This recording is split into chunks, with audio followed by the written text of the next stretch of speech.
श्री स्वामी समर्थ। नमस्कार, मी शर्मिला। माझ्या यूट्यूब चॅनलमध्ये माझ्या सगळ्या गोड यूट्यूब फॅमिलीचं आणि स्वामी भक्तांचं अगदी मनापासून स्वागत करते। आजचा दिवस तुम्हाला सुखाचा, आनंदाचा आणि स्वामीमय जाओ। तुमच्या मनातील सगळ्या चांगल्या इच्छा पूर्ण हो, हीच महाराजांच्या चरणी प्रार्थना करते आणि आपल्या याच्या नवीन व्हिडिओला सुरुवात करते। उद्या दीप अमावस्या आहे, 24 जुलै वार गुरुवार, आणि यालाच आपण आषाढ अमावस्या देखील म्हणतो। आणि मग आषाढ अमावस्या झाल्यानंतर दुसऱ्या दिवसापासून श्रावण महिन्याला सुरुवात होते। तर उद्या दीप अमावस्येला प्लीज कंटाळा न करता, न विसरता तुम्हाला ही काही कामं करायची आहेत। आणि सोबतच एक खूप मोठी चूक आपल्याकडून नकळत होऊन जाते, ती करायची नाही। नाहीतर सर्व जी काही आपण सेवा करतो, मेहनत करतो, त्याचं आपल्याला काहीही फळ मिळत नाही, त्यावर सगळ्यावर पाणी फिरतं। आणि ही चूक तुम्हाला अजिबात करायची नाही। अगदी 100 पैकी 90 लोकांकडून ही चूक होऊन जाते। तर ती चूक कोणती आहे ती मी तुम्हाला सांगते। तर उद्याच्या अमावस्येला खरंच खूप महत्त्व आहे। वर्षातल्या ज्या काही अमावस्या अतिशय महत्त्वाच्या असतात त्यातीलच ही एक अमावस्या आहे। उद्या दीप अमावस्येला आपल्याला दिव्यांची पूजा करायची आहे। घरातले सगळे छोटे मोठे दिवे स्वच्छ करून आजच घ्यायचे आहेत आणि उद्या पूजा करायची आहे। त्यांना महत्त्वाचा नैवेद्य दाखवायचा आहे। त्याची पूजा कशी करायची याचा मी संपूर्ण व्हिडिओ परवा आपल्या चॅनलवरती शेअर केलेला आहे, तिथे जाऊन तुम्ही नक्की बघा। आणि बघा, आताच्या काळामध्ये सगळीकडे इलेक्ट्रिसिटी आलेली आहे, ट्यूबलाईट बल्ब वगैरे वापरतो, परंतु त्यामुळे दिव्यांचा वापर जो आहे खूप कमी झालेला आहे। पूर्वी रॉकेलचे दिवे वगैरे वापरले जायचे, पूर्वी त्यांची पूजा केली जायची, परंतु आता पूर्वीचे जे दिवे असतील तर ते तुम्ही पूजेमध्ये ठेवू शकता। आणि त्यासोबतच तुम्ही छोटा चांदीचा, पितळेचा किंवा मग मातीचा दिवा असेल, यासोबत कणकेच्या दिव्याची सुद्धा आपल्याला पूजा करायची आहे। आता महत्त्वाचं, उद्या अमावस्येला काय करायचं? सगळ्यात पहिले उद्या गुरुवार आहे, गुरुपुष्यामृत योग अतिशय शुभ दिवस आहे। अमावस्या तिथी आणि गुरुपुष्यामृत योग हे दोन्ही माता लक्ष्मीला समर्पित असतात, त्यामुळे माता लक्ष्मीचा प्रभाव सर्वत्र जास्त प्रमाणामध्ये असतो, म्हणून आपल्याला त्याचा फायदा करून घ्यायचा आहे। उगाचच उशिरा उठायचं नाही, लवकर उठायचं आहे। अगदी व्यवस्थित ज्याला शरीराच्या काही व्याधी वगैरे नसतील तर त्यांनी उद्याच्या दिवशी लवकर उठायचं। लहान मुलं किंवा म्हातारी लोक असतील, त्यांना ज्यांना काही आजार असेल तर त्यांची आपण विचार नाही करत, परंतु चांगल्या लोकांनी सकाळी लवकर उठायचं। अंघोळीच्या पाण्यामध्ये हळद वगैरे टाकायची, गोमूत्र टाकायचं आणि गंगाजल टाकायचं, याने स्वच्छ आंघोळ करायची आणि अंगाला पंचगव्य लावायचं। याने आपलं शरीर शुद्ध करीन होतं आणि आपल्या वाईट गोष्टी काढून टाकण्यासाठी हा प्रभावी दिवस आहे। पंचगव्य लावून आंघोळ केल्याने शरीराचे शुद्धीकरण होते आणि आपल्यातल्या वाईट शक्तींचा जो प्रभाव झालेला असतो तो निघून जातो। यानंतर दुसरी गोष्ट, घर स्वच्छ करा, कानाकोपऱ्यामधून झाडू मारा, जाळ्या जळमाट्या काढा, याचा एक मी व्हिडिओ शेअर केलेला आहे। त्यानंतर उंबरठा स्वच्छ करायचा, पाण्यामध्ये तुम्हाला हळद, मीठ आणि लिंबू टाकून घर स्वच्छ करायचं आहे। भले तुम्ही फिनेल वापरता, उद्याच्या दिवशी तुम्ही हे टाका, म्हणजे गोमूत्र आणि गंगाजल टाकून घर स्वच्छ करा। यानंतर उंबरठ्यावर हळदीचं लेपन करायचं आहे, गोमूत्र वगैरे टाकायचं त्या हळदीमध्ये आणि त्याचं लेपन करायचं। जमल्यास तुम्हाला आंब्याच्या पानांचं, झेंडूच्या फुलांचं तोरण लावायचं आहे। घरासमोर एक छोटीशी रांगोळी काढायची आहे आणि सगळ्यात महत्त्वाचं म्हणजे देवघर स्वच्छ करायचं आहे। पुढे बघा, श्रावण महिना उद्यापासून म्हणजेच परवापासून सुरू होणार आहे। देवघर एकदम चकाचक करायचं आहे, छोटं असू द्या मोठं असू द्या, देवघर स्वच्छ करायचं आहे। त्यानंतर महत्त्वाचं मध्ये किचनमध्ये तुम्ही नॉनव्हेज केलेलं असेल, अंडी वगैरे शिल्लक राहिलेली असेल तर ती काढून टाकायची आहे आजच्याच दिवशी, कारण उद्यापासून पवित्र महिना सुरू होणार आहे। आणि दुसरी गोष्ट म्हणजे बघा, काही गोष्टी आपल्याला करायच्याच आहेत। उद्या आपल्याला घराच्या आणि आपल्या सुरक्षतेसाठी उजव्या हातामध्ये पिवळी मोहरी घ्यायची आहे। जिथे देवाचं सामान मिळते तिथे तुम्हाला मिळते। 11 वेळेस तुम्हाला श्री स्वामी समर्थ या मंत्राचा जप करायचा आहे। एक वेळेस काळभैरव अष्टक पठण करायचं आहे। जर तुम्हाला पठण करायला नाही जमलं तर तुम्ही यूट्यूबवर लावून देऊ शकता।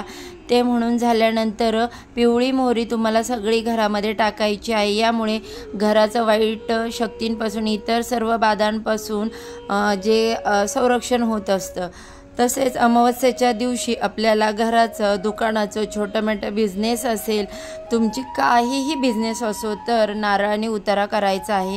नारळाची शेंडी समोर ठेवायची, नारळावरती तुम्हाला त्रिशूळ काढायचा आहे, शेंदुराने हे त्रिशूळ काढायचं। त्यानंतर तुमच्या मुख्य दरवाजावरून 7 वेळा हा खालून वर असा गोलाकार 7 वेळा श्री स्वामी समर्थ म्हणत उतारा करायचा आहे, वाहनांचा उतारा करायचा आहे। तुमची जी काही व्यवसाय असेल तिथे तुम्हाला उतारा करायचा आहे आणि जे काही तुमचं वाहन असेल ते सुरू करा आणि नंतरच त्याचा उतारा करा।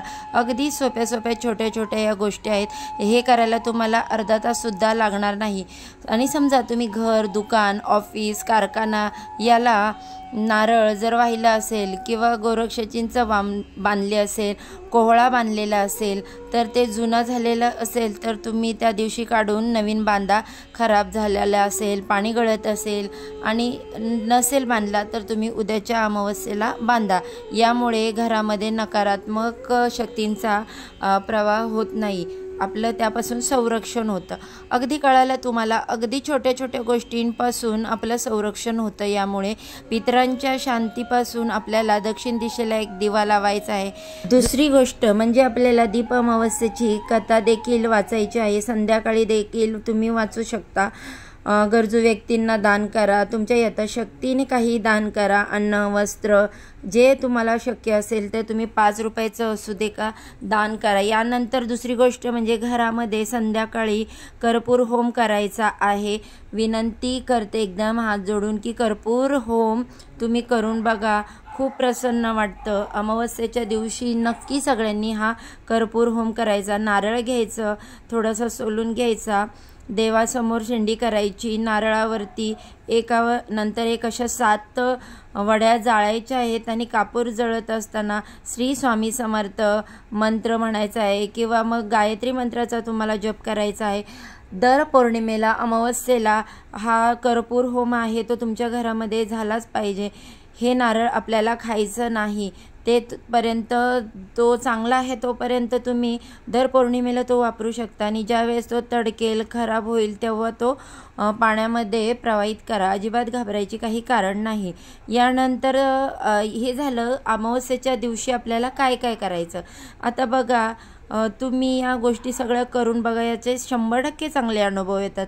घरातील वाईट साईड गोष्टी, नकारात्मक गोष्टी निघून जातील, सकारात्मकतेचा प्रभाव होईल, घरातल्या सगळ्यांची प्रगती होईल आणि त्यांच्या कष्टासोबत नशिबाची साथ मिळेल। कोणतंही बघा फुकट खायचं नाही, कष्ट करायचं आहे, कष्टाला नशिबाची साथ मिळणं ही आपली अपेक्षा असते। तर यासाठी या गोष्टी करायच्या आहेत। आता उद्याच्या या दीप अमावस्येला, आषाढ अमावस्येला काय करायचं नाही, कोणत्या गोष्टी करायच्या नाही। सगळ्यात पहिलं म्हणजे घरामध्ये भांडणं, वादावाद, कटकटी, शिवीगाळ अजिबात करायची नाही। तुम्ही कमी बोला। आता बघा, एखाद्या घरातल्या व्यक्तीशी आपलं जमत नाही हे आपल्याला माहीत आहे। एखादी व्यक्ती असते जी शॉर्ट टेम्पर असते, काही सांगितलं तरी व्यवस्थित ऐकत नाही, उलट बोलते, तर आपल्याला माहीत आहे मला पटकन राग येतो। तर प्लीज उद्याच्या दिवस कमी बोला। अमावस्येच्या दिवशी जर घरामध्ये भांडणं वगैरे झाली तर माता लक्ष्मी निघून जाते, त्या घरामध्ये खूप वाईट दिवस येतात, खूप प्रॉब्लेम क्रिएट होतात, अगदी घराचं होत्याचं नव्हतं होतं। म्हणून या शुभ दिवशी या गोष्टी टाळल्या पाहिजेत। यानंतर बघा, नकारात्मक गोष्टी, नकारात्मक विचार यापासून दूर राहा। कोणाचा अपमान करू नका, कोणाला फसवू नका। तर त्यानंतर बघा, दुसरी गोष्ट म्हणजे दिवे जे आहे, दीपपूजन करणार आहोत ते पूर्णपणे जळून गेल्यावर त्याचे आपोआप विजू द्या। स्वतःहून तुम्ही विजू नका। लहान मुलांना पण दूर ठेवा की लहान मुलं ही दिवे विजवतील। पूर्ण जळेपर्यंत हे दिवे विजवू नका। आणि सगळ्यात महत्त्वाचं म्हणजे एक चूक टाळायची आहे, ती म्हणजे उद्याच्या अमावस्येच्या दिवशी परणं अजिबात घ्यायचं नाही। दुसऱ्याच्या घरात शिजवलेलं अन्न म्हणजे परणं, ते आपल्याला खायचं नाही। बघा काही लोक हॉस्टेलला राहतात, नोकरीसाठी बाहेर राहतात, मेसचं खातात, हॉटेलचं खातात, ते परान्न नाही, त्याच्या बदल्यात आपण पैसे देत असतो. परान्न म्हणजे बघा सोसायटीमध्ये वगैरे राहतो, फ्लॅट सिस्टीममध्ये राहतो, भले बघा कोणाच्या मनामध्ये तसं नसेल, पण या गोष्टींचा वाईट परिणाम होतो. कोणी काहीतरी वस्तू आणून देतं आणि आपण ती खातो, त्याचा परिणाम काय होतं की आपण परान्न घेतल्यामुळे एका महिन्यामध्येच तुमच्या वाट्याला जे पुण्य तुम्ही कमवलेलं असतं ते दुसऱ्याच्या वाटेला जातं, त्या जे अन्न दिलेलं असतं त्याच्या वाट्याला जातं. म्हणून अमावस्येच्या दिवशी परान्न अजिबात खाऊ नये. तुम्ही कोणती सेवा व्रत करताय तेव्हासुद्धा परान्न खायचं नाही. तुम्ही तुमच्या आईच्या हातचं, बहिणीच्या हातचं, तुमच्या कोणाच्या जवळच्या हातचं खाताय ते परान्न नाही आहे. पण इतर कोणी लोक असतात जे आपल्या नात्यामध्ये नसतात, त्यांचं परान्न अजिबात आपण खाऊ शकत नाही.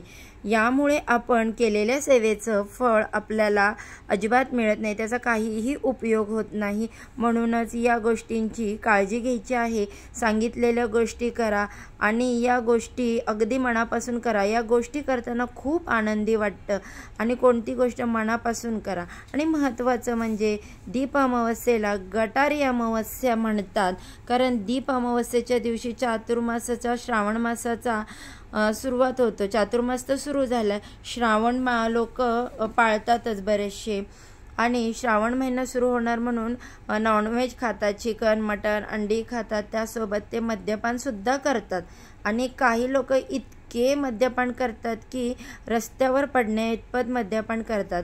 त्यामुळे त्या लोकांमुळे त्या अमावस्येला गटारी अमावस्या असं नाव दिलं गेलं. परंतु ही दीप अमावस्या साजरी करण्याची अतिशय चुकीची प्रथा आहे.